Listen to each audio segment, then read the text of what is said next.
All right, so hello and welcome to the RPG Academy podcast Twitch channel. My name is Michael, and we are here tonight for another episode of Detention Live. Joining me as always is my co-host Chris. Chris, say hello to everyone. Hello, everyone. And I already messed up, so my apologies. I had pulled up something so I could read the thing that you sent me to read, Casey, and then I've already misplaced it. So joining us tonight is our special guest co-host is Casey.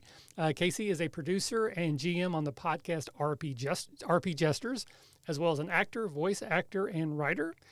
Casey's been playing RPGs for over 10 years, including D&D 5e and Vampire the Masquerade Volume 5. Casey, welcome to the show. Hello, thank you so much for having me. We are thrilled to have you, my friend. I believe this is our first Detention of the year. So Woo! Welcome to Detention Live. Well, thank you very much. And we have a Tintin Shear. I've said that Tintin's wrong. there. Yeah, saying hello. So we already have at least one person here that's probably here for you because that's pretty much how things work here. But if you are new to the show, this is both for Casey and for anyone listening. Detention is kind of it's more of a laid back after dark sort of version of our talk show. We still try to keep it family friendly, but there might be a little bit more innuendo and adult language in this one than others. We try to mix some just casual chat with some hopefully beneficial TTRPG chat and advice, but we make no promises. But we are going to start as well. Actually, since this is the first time here, Casey, give me the quick pitch. What is RP Jesters? So RP Jesters is an actual play TTRPG podcast. We play a variety of different shows from Dungeons and Dragons to Monster of the Week, Vampire the Masquerade, Delta Green, and even some games that some of our players and GMs have written themselves. So we try and do a combination of stuff that's well-known and stuff that isn't, so you can kind of get a sense of what game fits the type of game that you want to run. Okay. And where can people find you if they want to go listen to old episodes or check out the new stuff? Do you stream? Is it weekly release? What's the deal on that? Yeah, so we release every Monday, bright and early in the morning. I think the episodes technically drop at midnight every Monday. If you want to have a little bit of searchability, looking for a specific game that we've played, you can go to our website, which is just rpjesters.com. But you can listen to our episodes wherever you listen to podcasts. So Apple Podcasts, Stitcher, or actually that doesn't exist anymore. Google Podcasts, Spotify, everywhere that there are podcasts. Yeah, I think didn't Google Podcasts go away too, or it's going to go away soon? It's going away in April, and I feel like I am the cause of this because I had Stitcher and then it went away, and then I switched to Google, and then Google announced that they were going away. So I feel like I am a little bit cursed. Oh, well, okay. I've also been using both of those, so we might be equally responsible, but I'll certainly allow you to take credit if you would like. Infamous, or was it famous? I can't. Infamy. That's what I was trying to make an infamy joke and I messed it up. Anyway, So we're going to kick off the show as we usually do here at Detention. Our first section is what we call extracurricular. And this is where we just kind of talk about some of the things that we've been up to recently. It doesn't have to relate to geek stuff and nerd stuff, but it often makes sense if it does. So maybe some new games we've been trying to play or getting to play, movies, TV, really anything that you want to share with strangers on the internet. Chris, I'll start with you this week. What you been up to lately, buddy? I watched the new to me on Netflix called The Brother's Son. Never heard of it. I haven't heard of it either. 8 episodes. Synopsis is triad member has issues, almost dies. His son has to come to America to find his brother and mother who left years ago.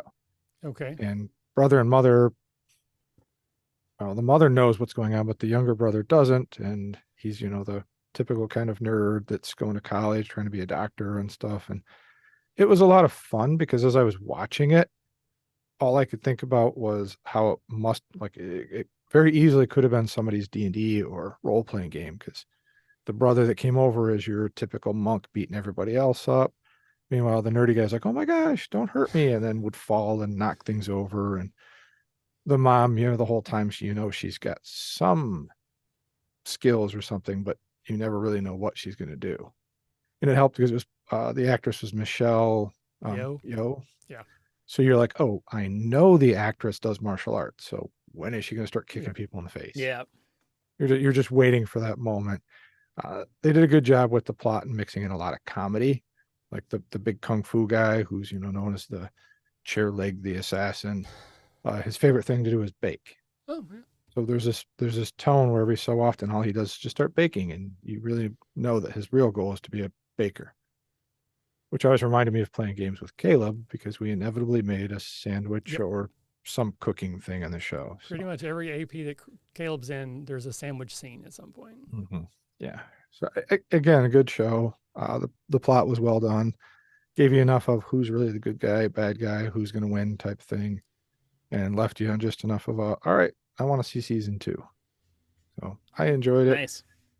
Other than that, we got back to DragonLance a couple weeks ago.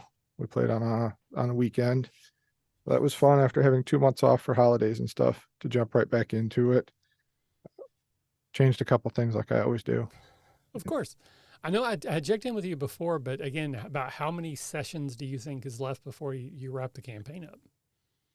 I want to say 3 or 4. Okay. Wow. Maybe a little more. We've got like 30 pages left, but it's all the end it's kind of the end dungeons and the end fights. So there's maps and stuff mixed in there and pictures of the monsters. So it's really not 30 pages. I don't know how much is actual text. So Sure.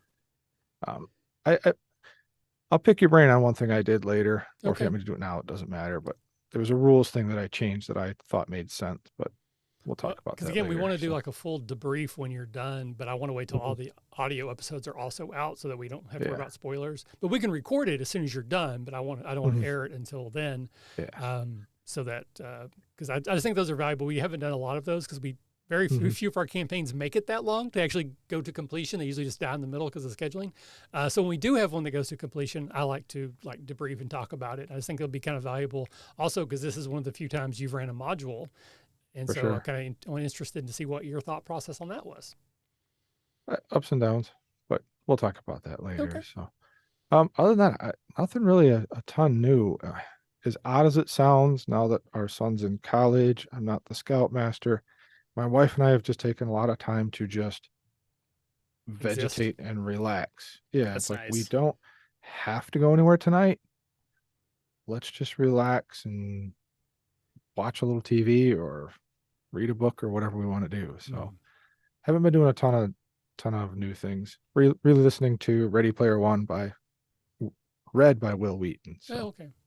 Cool. that's definitely a role-playing game within it. Role-playing games within the role-playing game, so to speak. Yeah. So All if you right. haven't read that or listened to it, pick it up. I It's heard great. the book was really good, but the movie was really bad. So I kind of am torn if I want to read the book now. If you've never read the book and you watch the movie, people go, "Oh, that wasn't bad," and I go, "Read the book." Okay. I didn't read the book. There are but I a thought the lot of movie was books bad. like that, I feel like.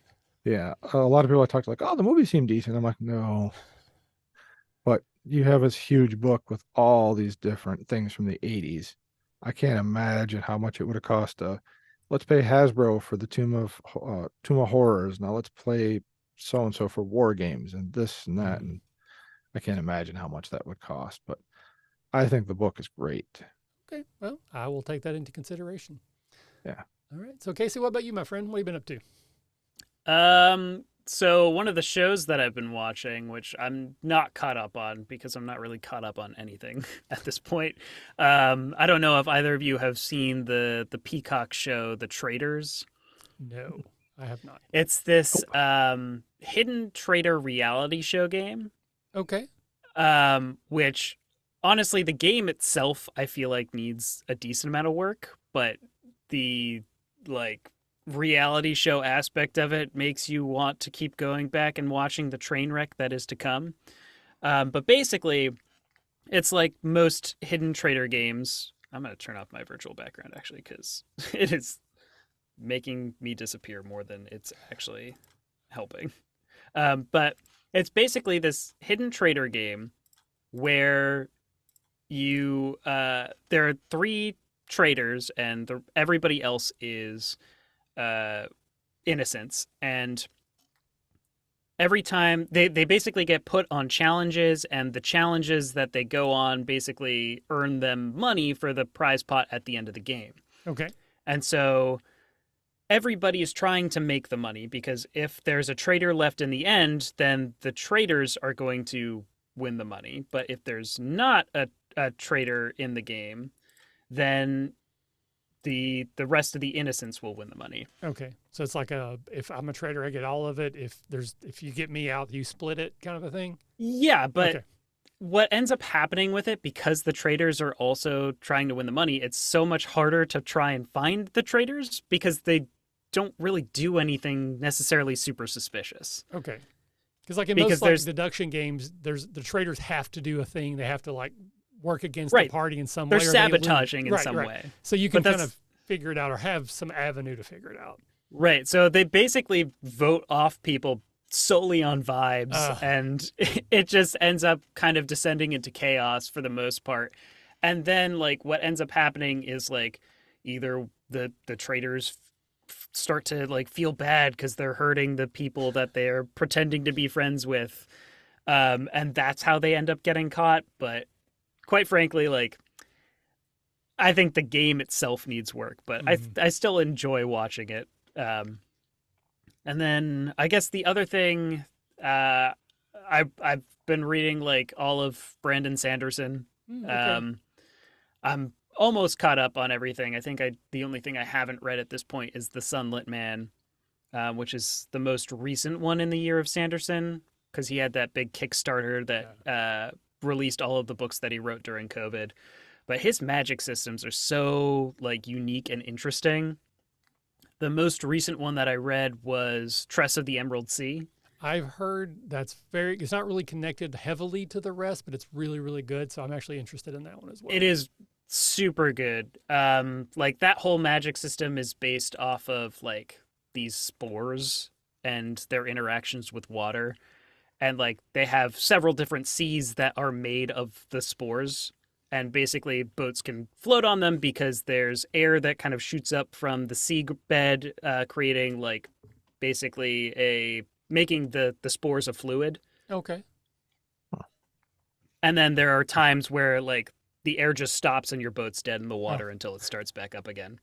Oh, I'm sure that only happens at dramatically appropriate moments. Of course. As it does. Excellent. Yeah, Tom, who used to be one of our regular co-hosts and still kind of floats around the Academy, is a big Brandon Sanderson. I think Way of Kings, is that the series or that? Yeah, he's all into those books. I read one of those. The Stormlight Archive, that's what. Yeah, and I really, really liked it. And then I picked up the sequel, and I immediately disliked it. I just could not get into the sequel, and I just kind of stopped. And I don't know, because the character that the second one focused on was not my favorite character of the first one, but I enjoyed the story. But there was something about, I don't know, the second one just hit me like a roadblock, and I couldn't get through it. But so many people I know that I respect their opinions say that it's some of the best books out there. So eventually I'm going to circle back to them, I think. I think the way that he writes too, with at least those books in particular, is there are a lot of character perspective switching. Mm-hmm. So if you're starting the book and you're on a character that you don't particularly like, it will eventually shift. Mm-hmm. Yeah, I just probably need, again, but I'm reading so many other things. It's like it's not like I'm not reading anything right now. But, That's fair. Yeah. I need to get back to that. So I think I started the Heroes of Time books as well recently. But Big Al keeps wanting me to start the Mazarin books. I don't know. Apparently, it's like this huge, just thick fantasy series. It's really hard to get into, but supposedly really good if you get through them. But again, I haven't got to those either. So cool. Anything else you want to share with us? The only other thing is like I'm reading through 2 new RPGs that I haven't really delved too deeply in. Which might be a little sneak peek as to what's coming into RP Jesters at some point. But the first one is Icons, which is a superhero role-playing game. I'm not too far into that one yet because I have been focusing a little bit more on the Avatar Legends role-playing game. Okay. Which is based off of the Avatar The Last Airbender series. Mm-hmm. Which that game in particular has some interesting features to it that it's taking some getting used to, like the concept of, like they have this whole concept of balance, and that's basically every playbook has 2 different pillars that they're torn between, Okay. and your balance can shift towards one or the other. They're not necessarily directly opposing each other, but they are somewhat. So, like, one of them is between your duty and freedom. Okay. And so, like, throughout the game, you're kind of pulled in each direction. Okay. Yeah, I have the starter set for that, but I actually haven't dove into it yet. I love that animated series. It's a great series. Yeah, my youngest kid actually got me into that one because I'd heard so many people tell me over the years that it's really, really good, really good. And I tried to watch the first episode. Again, this is just a recurring theme with me. And that first episode where Aang is just so much like a kid that I'm like, oh, this is like, not only is it a kid's show, but this is like a kid's show. And so I pushed back. I'm like, okay, this isn't for me. And then he started watching it and he's like, you got to watch the show with me, Dad. You got to watch the show with me. So I'm like, okay, of course I'll watch it with my kid, And then I'm like, oh my God, this is amazing. And so like, we're just devouring it together. And I'm like, bawling in the end. Actually, season 2 and season 3, there are moments where I just bawled like a baby. Yeah. So yeah, very much love that show. Interested in this new animated take. I know it's not the movie that was awful that we don't speak about, but I'm hearing mixed reviews about this one. It's not going to be animated. It's the new live action. It's live take. action, yes. Yeah. But there's some like creative, like the people who originally made the show were part of it, but then they left and now they're doing their own thing. So I'm a little hesitant, but Same. the trailers look intriguing. Like it seems like they're trying to recreate the show, which I don't have a problem with. But I've also heard they're cutting a few things out that I question the reason they would do that. But we can talk about that later. I don't want to take all the time on it tonight. So yeah, again, anything else you'd like to share with us tonight? I think those are like the main things that I'm kind of doing at the moment. Okay, very cool. Again, thank you for being here. Thank you for sharing. Yeah. As for myself, Action 12 Cinema. It is the game I kickstarted last year successfully. I got the books in last week, so I started mailing them out of my house.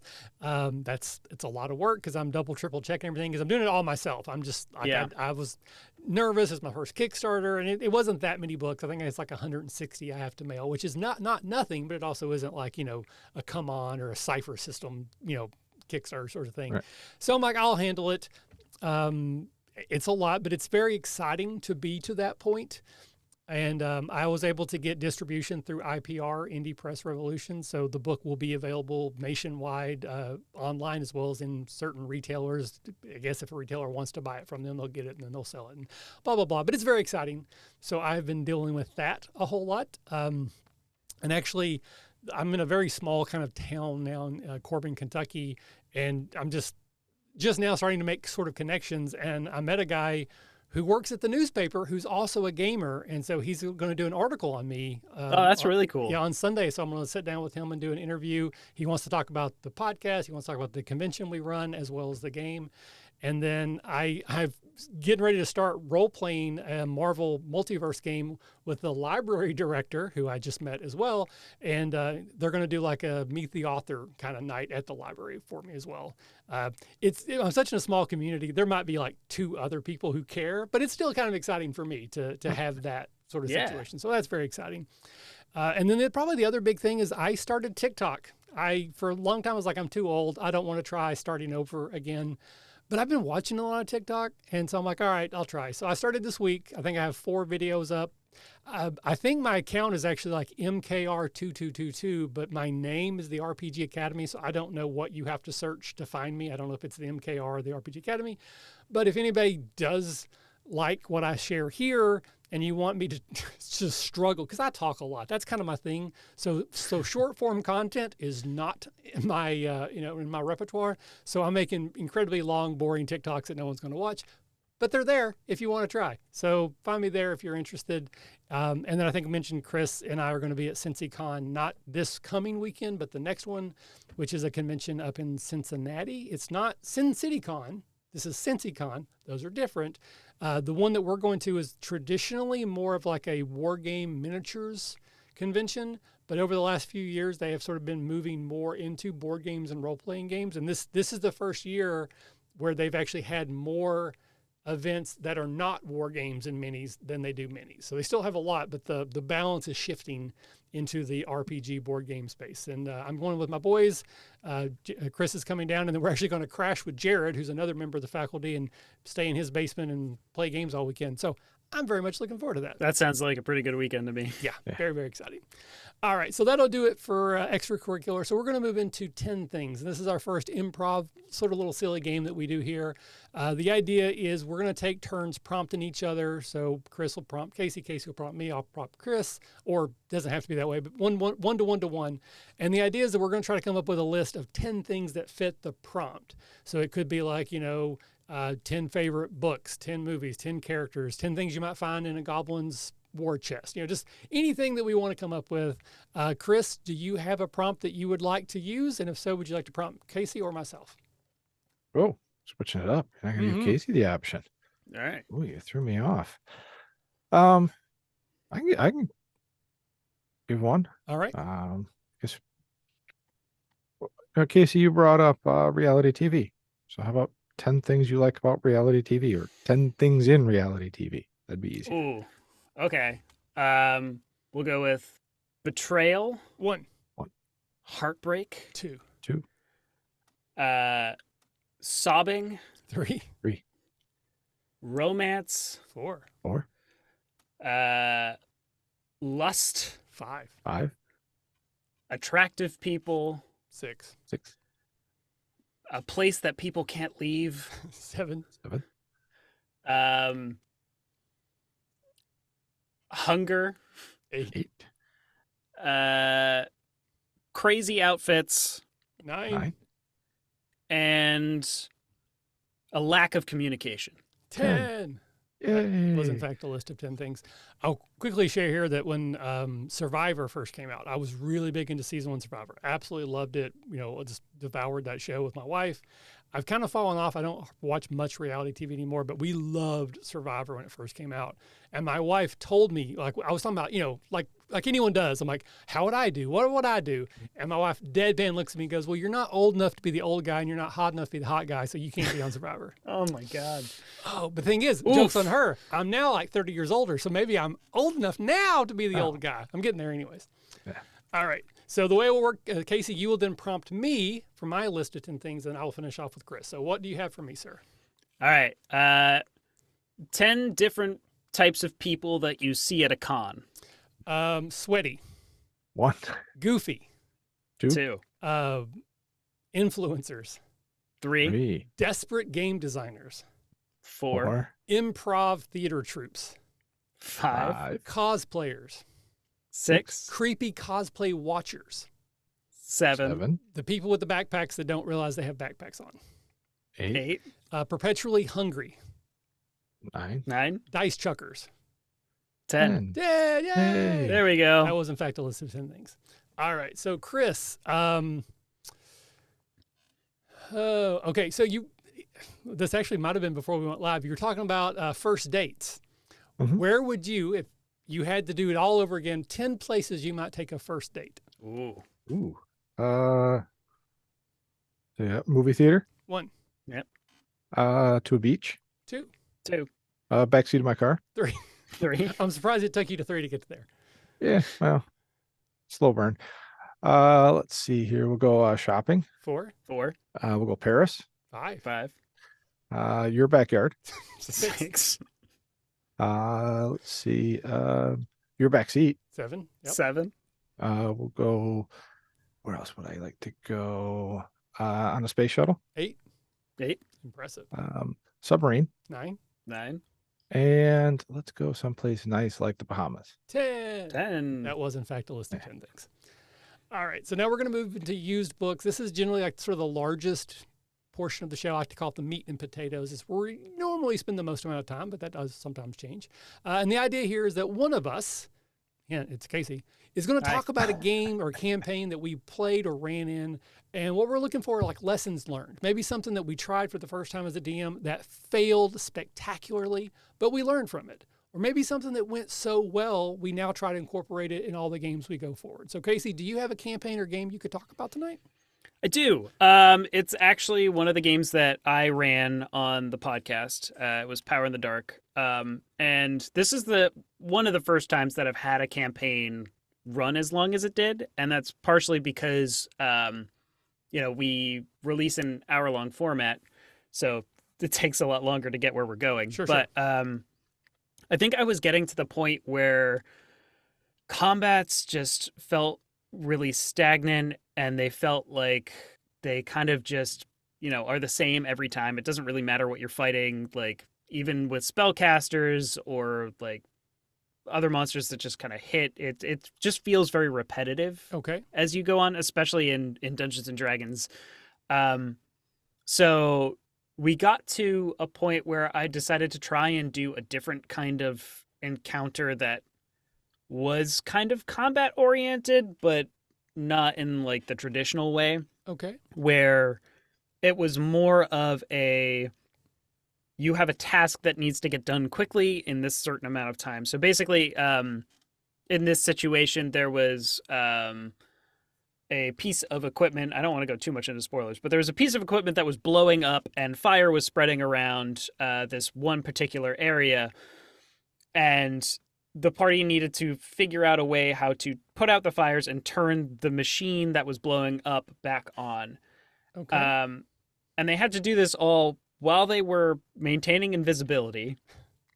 And there were other people in the area that they didn't necessarily want to know that they were helping them with this whole situation. So what it ended up becoming was them like trying to find creative ways to put out the fire and stop it from spreading.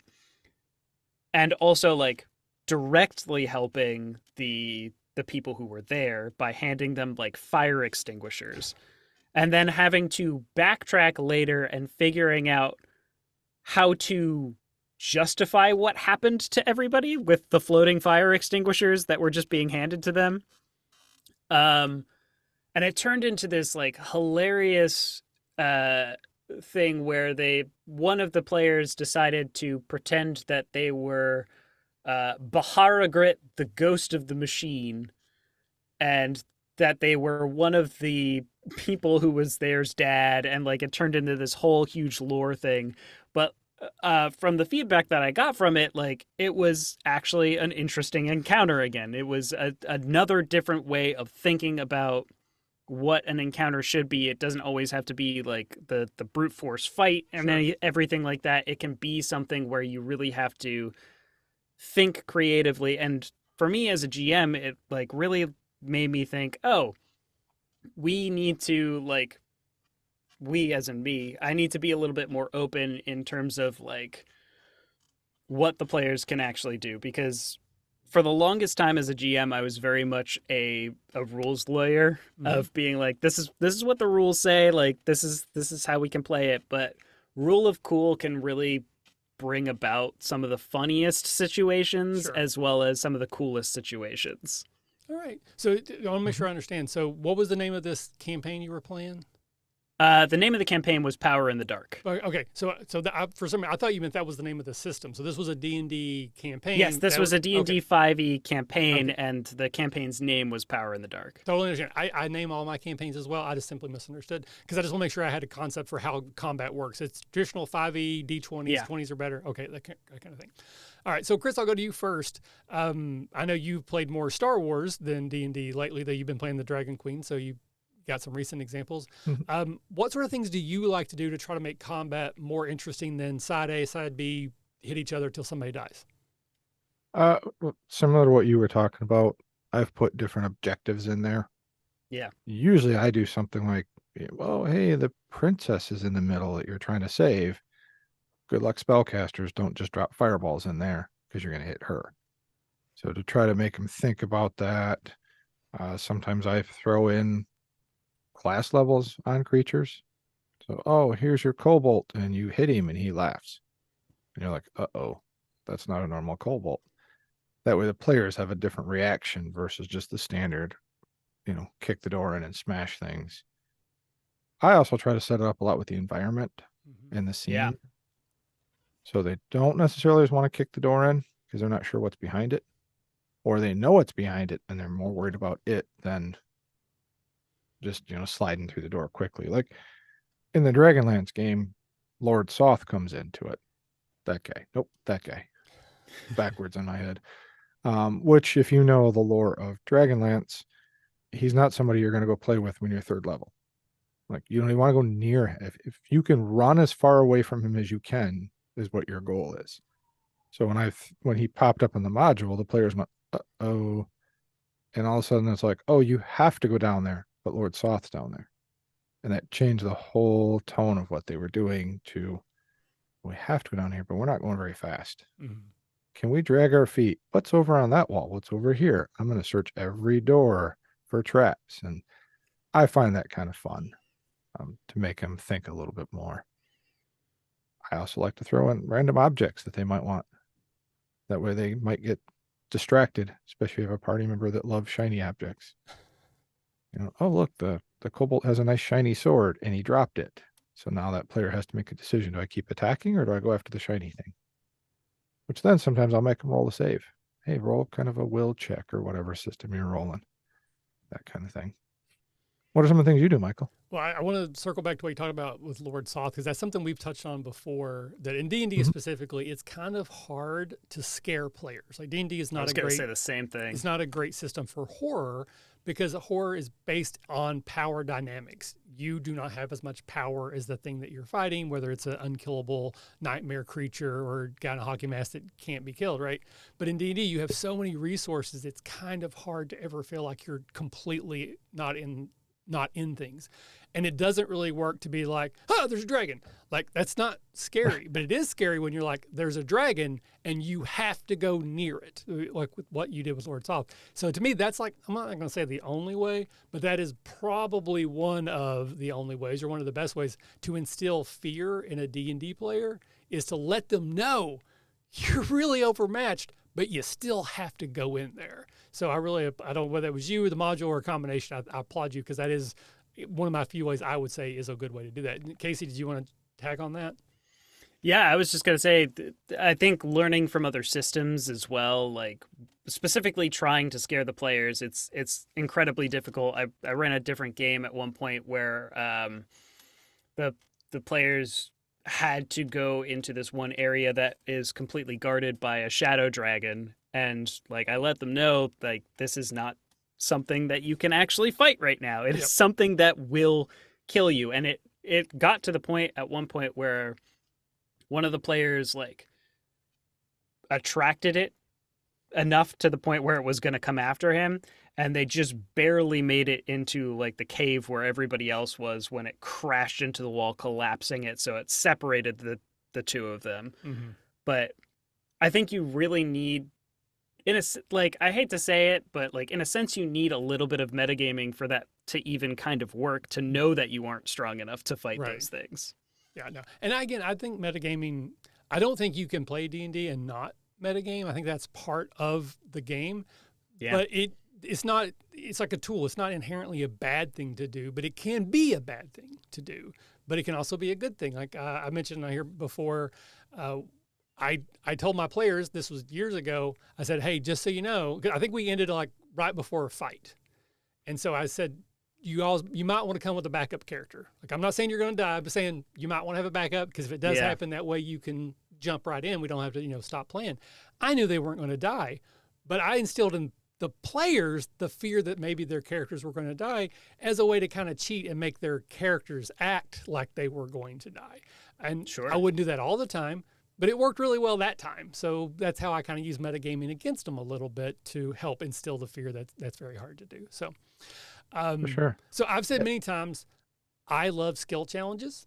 I think the way they were explained in 4th edition was terrible, but if you implement them well, I think they're very effective. And for the type of combat you were talking about, Casey, I might have considered doing that as an extended skill challenge, where I would allow combat abilities to be used in place of skill checks. Maybe not all of them, but I would let sometimes that also be in there. And again, not to. I think it did end up being kind of skill challengey as well. It kind of sounds like that's what you were going for, intentionally or not, the way you described it. I think that would make sense. So I guess I'll take on you. Skill challenges, yay, nay. Any thoughts on those in particular? I mean, I like them. I've started using them a lot more since this first encounter that I was talking about in other games, like chase sequences and things like that, where you need to come up with clever ways of like losing your tail and things like that. Whether that be using your environment or whatever. Usually when it comes to that kind of thing, I will just let the players decide what skill they want to use. And then they just have to justify it to me, like, okay, well, I'm going to use my athletics because I'm going to knock over this cart or these boxes or something like that. But typically, I'll only let them use the same one once, just because after a while, you're going to just keep doing the same thing. You're right. I very much do the same sort of thing. I try to make them pretty broad so that they can kind of do the thing they're supposed to be good at. Like the wizard can be smart, and that is how they can help. And the rogue can be sneaky, and that's how they can help. But you still want to try to change it up a little bit so it doesn't become the same thing every time. But I also am not too upset if the fighter always does a fightery thing and the thief always does a thiefy type of thing. But if it gets to the point where it's repetitive, then you've kind of lost the plot. So try to find some way to change it up. But again, in general, I love skill challenges. I don't think 4th edition explained them very well, and I also don't think the math works out. I do mine very differently. I've explained it many times before. If anyone's interested, you can go find. I've written articles, and there's whole episodes I talk all about how I do them. I think they work. You may disagree, but I love doing them. I think they're great. The other thing I like to do is to put in win conditions that aren't just kill everything on the other side. Chris mentioned you put the princess or the object of desire in the middle of the room. That changes strategy. But, okay, let's say it's not a person, it's a thing. If both sides are fighting over the Orb of Wonders, and halfway through the battle, the Orb of Wonders gets tossed off a cliff, why are we fighting? So it might be try to get to the orb first, or it could be we're losing the battle. Let's break the orb so that we don't have to fight the rest of this battle. Environmental effects, like every 4th round, water floods in and one level that you're in is now underwater, or it's difficult terrain and then it's underwater. So you're having to constantly climb up. So in addition to fighting, you have to maneuver for position. This is going to cause classes that have a lot of maneuverability, like thieves, rogues, to shine, because it's not just the fact that I have to fight you, but I can dash or I can double move. Maybe barbarians with their athletics would be helpful. So I'd like to try to work that in there where I can. But I'm a big believer in, I don't like combats that just, we're going to hit each other till one of us is dead. To me, that is like the most boring version of combat ever. But it does still have its time and place to do that, though I'm much more likely on like the big boss battle. That's the one that's going to be war of attrition, and hopefully I have enough hit points to outlast you. But for the most part, I try to avoid just straightforward combats. Positioning can matter. Environmental effects, of course, as I already mentioned. I had one more I was going to say, and then I've completely lost it. Do you know what I was going to say, Chris? Because I always say the same 3 things, so you probably remember what I was going to say more than I do. No, I was actually circle back to skill challenges for a sec. Sure. If there's no consequence, do you even do them? I don't think I would go into a skill challenge unless there was to me, that's inherent in the setup. Like, this is what's going to happen if you fail, but failure shouldn't just be you're dead. Like, there should be. No, it's usually you're caught or you break the thing that you want or something like that. Yeah, the thing that you want goes away. But the reason I ask is, somehow we segued right into what I mentioned earlier with the DragonLance game. The last game I just ran, they had a skill challenge where they had to basically hop up rocks to get up onto a plateau. Mm-hmm. The way the module wrote it is they have to make 3 successful checks. Every time they fail, they fall back to the beginning. Whew, So it's a time waster more than anything. That's exactly what I said to my players is, okay, we could sit here and roll dice for 30 minutes while you get up there. Or what I did was pick what skill attribute you want to use. The higher you roll, the cooler it looked. You describe how you get up there. I think that technically could work like as a time waster thing if they're on a time crunch to get wherever they're going. Right. And then you have like tiers of, okay, if it takes this many rounds, then the bad guy at the end has this much time to prepare or Mhm. whatever, and then it just the fight afterwards gets harder and harder depending on how long it takes. But again, that's consequence. There So was none. yeah, Just that's you get wild. there when you get there. Like I said, the way I did is roll. The higher you get, the cooler you look. And one of them rolled up low, and I was like, "All right, so you rolled low. What's it look like?" And he's like, I get to the top, and so and so's character throws a rope down and carries me up." I was like, Yeah. fair enough. That worked great. Move on. To me, it was like you said, a time waster, but it was a real life time waster, not a Exactly. game time waster. Because it's like, especially since they said you could only make an athletics check, I don't Oh. like skill challenges yeah, where no. it's limited to one thing. I like saying, pick what you want. Kind of like you said, Casey. Tell me how you're going to do it. You're not going to use charisma to climb up these rocks because you're not going to talk the rocks into moving. They're not intelligent. You But- could sweet talk the person next to you to carry you Right. up. Yeah, we Yeah. got the Princess Bride situation. I'm going to jump on your back and you're going to climb. So to me, that's where when I read that and you started talking about the skill challenges, I was like, if there's no consequence, what's the point of doing them? I feel like there needs to be some consequence, like you were saying, Casey, of the final fight gets harder. Or I would have even been fine if they'd said make 3 checks and every time you fail, you take damage by falling. Mhm. Now it's going to whittle your resources because now, oh, hey, Skip just logged Yep. on. I was Hey, just about to Skip. say, Skip's character's got to heal you. That's wearing down his spells. I think as well, with those kinds of skill challenges, if you or just in general with D&D and other games, from some things that I've heard from other DMs is if it doesn't matter and you're going to give them the information anyway, or they're going to get there no matter what without like getting hurt, why even have them roll? Yeah. Like it's especially like with knowledge checks and stuff, and if you need them to have the information, like there are other ways that you could give it to them if they're not going to succeed on their knowledge roll. But like if it's something that they would know, don't have them roll. Yeah. I do Because that. you're not going to give it to them if they got a 1. Right. Yeah, I do that. Or, okay, a knowledge check. Maybe you don't know this, or you're going to get the information, but also the bad guys know you now have that information. Yeah, sure. Or something like that. I'm not the biggest fan of throwing in skill challenges just randomly throughout it. Like, if it doesn't progress the story and the plot or the character, I don't usually do them.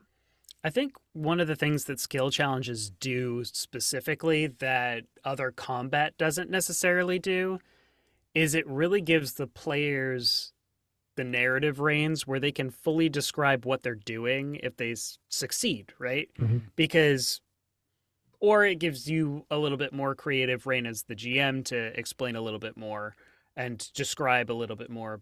Because if, like, in the going back to the chase scenario, if you're rolling athletics to toss the cart of cabbages to the side, My cabbages. exactly, you're having the players describe the environment and like the reason that they're doing this, and they get to be a little bit more creative, other than the barbarian being like, "Well, I'm gonna swing with my axe because that's what makes the most sense." Now, one thing I have done, and it's weird, I actually did a TikTok, but it's one of the few I've done that I talked about this, is sometimes I will assume competence of my players. So, Sure. for example, the rogue, they get to a new town and they want to go into town square and pickpocket. Very classic rogue maneuver, right?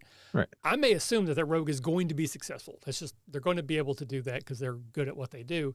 But I might still have them roll to kind of see like maybe how the world reacts to that. And in this example, what I mean is, let's say they roll low. As long as they don't roll a 1, I'm probably going to say, yeah, you still succeed. But in my head, a different rogue was working the same crowd and saw them. Like there's somebody else in the crowd. They're like, hey, who's this jackass, thieving in my town? So I may be like, okay, there's now a new scene tonight. You get approached by the Thieves Guild saying, hey, you're not one of us. You're not allowed to work in our town. We have a beef. Conversely, if they roll really well, 18, 19, maybe a natural 20, that same rogue is like, who's this person?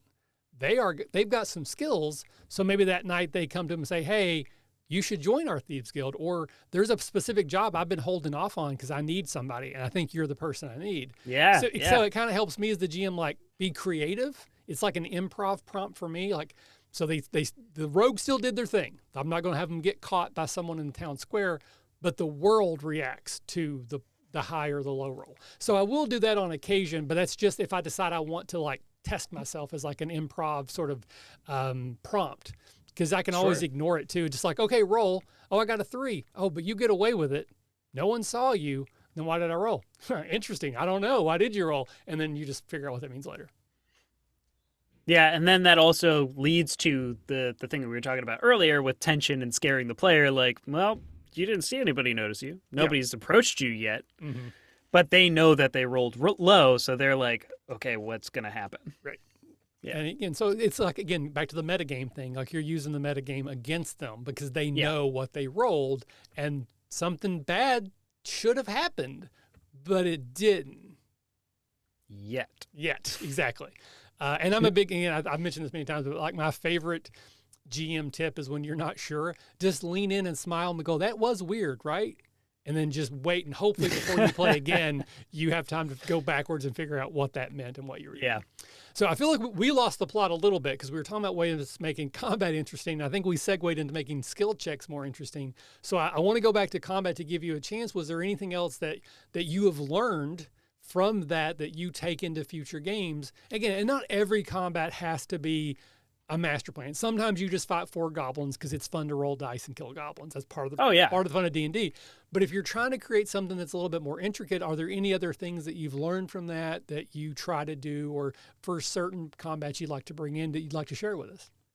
So one of the things that I have started to do in general as well, because I will tend to make my own maps for combats and things like that, is whenever I'm designing a dungeon or something like that, I always think of the reason behind everything in each room. Like, there has to be a reason behind why it's there. I don't particularly like the random dungeon generators that just have, like... So lava sharks aren't going to be right next to the air elementals, right next to the fungus spore mold people. Or even, like, why is the lava elemental there in the first place, right? And so I had recently... I say recently, this was probably a couple of months ago at this point, but time is a flat circle. Yeah, time's a flat circle. Wibbly wobbly. So basically I had, using kind of what I had learned from that initial combat, I was trying to find other, like, creative and interesting ways of kind of having the party need to solve a different problem in combat.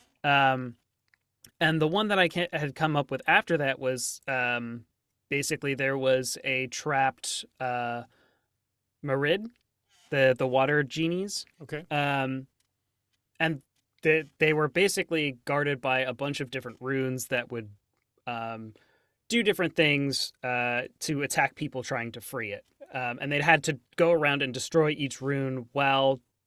first off, deciding which ones to destroy first, because some were worse than others, and some synergized with others to make them worse. So, like, one would fill the room with water, the other one would heat the water, so standing in it would start hurting you. But if you let the water get too high, it would start to drown you, and all of this kind of stuff. So again, just making puzzles a part of combat, rather than just be there to, like, prevent you from getting to the combat. So funny enough, that's the thing I couldn't remember was secondary objectives in combat that could, they're not necessarily imperative. You can ignore them, but if you do them, it can change the battlefield in your favor or make other types of effects. Savage Worlds, there's a term that's what I got lost on. I can't remember what they call it, but there's a specific thing they talk about where you have one character has to disarm the bomb, all the other characters have to keep the shadow beasts away, or the bomb's going to go off too. So you've got like 2 different groups that are working in tandem to try to accomplish the same thing. Also in Baldur's Gate 3, which I played like I was in college for a while. I absolutely loved it. There's one in particular, I don't want to spoil anything, but it's in the second act. It's an optional thing where that kind of happens, and you have, like, thing is happening, you have to defend thing, or things go bad. Hopefully that's vague enough. I think those can be, again, I wouldn't do that every combat, but for certain setups, I think they work very, very well. Yeah. for Chris, sure. have you had any experience with doing something similar to that where you've got either an NPC or part of the group is having to do plot A and everyone else is trying to defend or keep other things away? I do that a lot. Okay, great. I run a lot of horror settings when I'm not running Star Wars or Dragonlance. So in a lot of my home games, there's always not always, but a lot of times there's a horror setting. So you've got that extra thing you have to worry about, whether you're, again, protecting somebody innocent, or you've got to keep the priest alive while they're trying to cast the remove undead, or you've got to try to defend the crystal that's keeping things away that the horror is trying to get. So I do that a lot. I like that because it makes the players not stare at a book and go, what spell do I want to cast next? They've got to pay attention to what's going on at the table, because there's more than just your typical, oh, it's a dragon with 100 hit points. If I do this, I'll blow it up. They've got to think about that. And I think it keeps players engaged with each other because there's more teamwork. Yeah. Like, all right, Michael, you got to protect the orb while Casey and I go over here and kill this thing. Oh, no, something came over there towards Michael. Quick, Michael, you go attack him. Now, Casey, you got to go protect the orb. Like, it keeps the players engaged with each other more. And that's what I like. And as a GM, I mean, spoilers, 99% of the time you're going to win. I'm going to fudge whatever I have to make the scene work, to make it a good story. So I tell everybody, don't worry. You know, unless you're playing Shadow of the Demon Lord, then you're probably going to bring an extra character or make one. But that's part of that system. So yeah, I like doing that. It also keeps it entertaining for me. Then it's also easier for me, believe it or not, to change the scene to help them actually succeed. It's much easier for me than just going, all right, well, the dragon had 100 hit points, but now he only has 60. But I shouldn't say it's easier. It's more fun for me. Yeah. Right. If I'm just doing simple math, like, he should die now. Like, that's boring to me. But, oh no, the orb exploded randomly. Why? Yeah. And now you have to figure out why. So, I do that a lot. Nice. But I also like messing with my players. Well, that's part of the fun too. Yeah. Absolutely. All right. Well, I love this conversation. Hopefully those people listening now or in the future got something from it as well. If you have any suggestions, dear listener, things that you've done in combat that have worked very well, or maybe something you tried that failed terribly that you learned from, I'd love to hear from you. You can email us this, of course, at therpgacademy@gmail.com, or you can comment in any of the various places that we will end up posting this. I'd love to hear from you as well.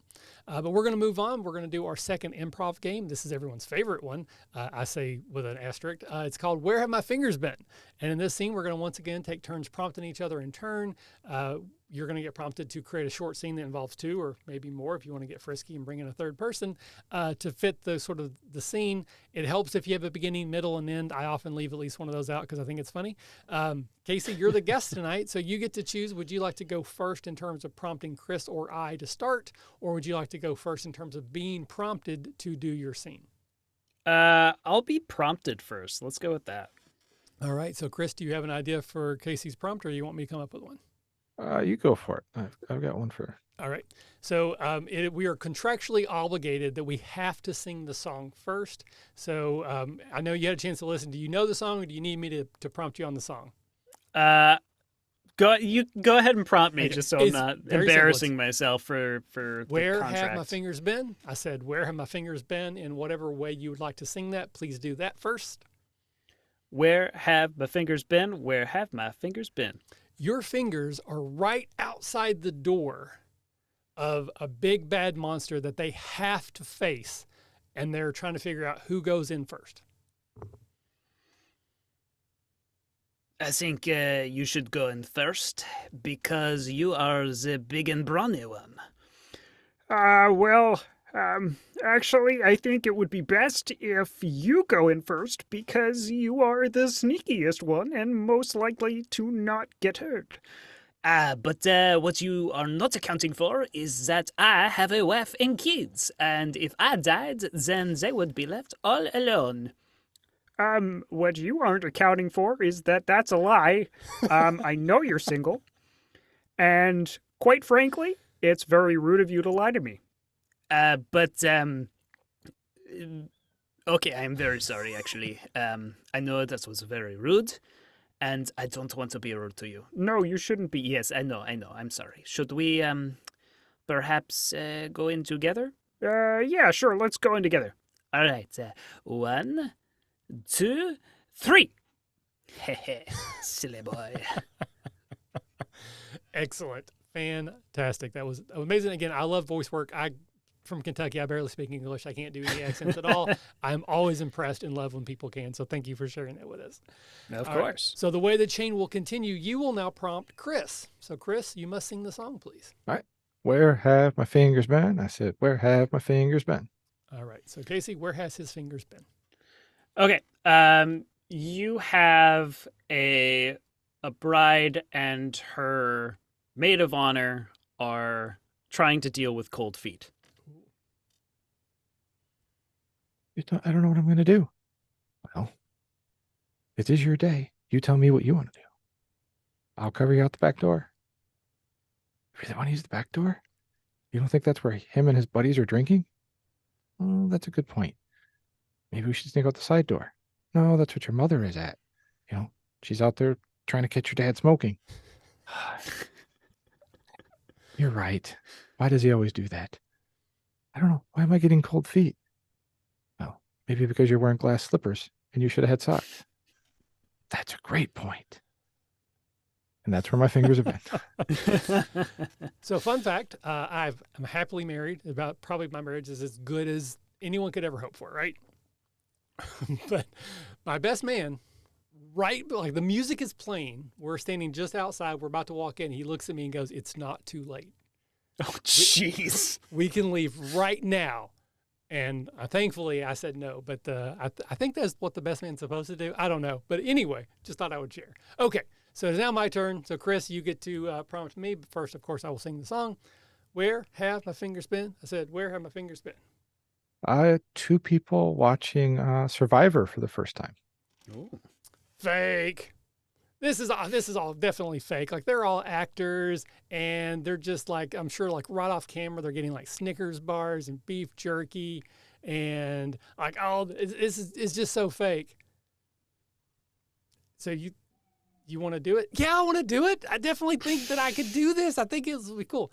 I hate to tell you, but you're not hot enough to be the hot guy. You're not old enough to be the old guy.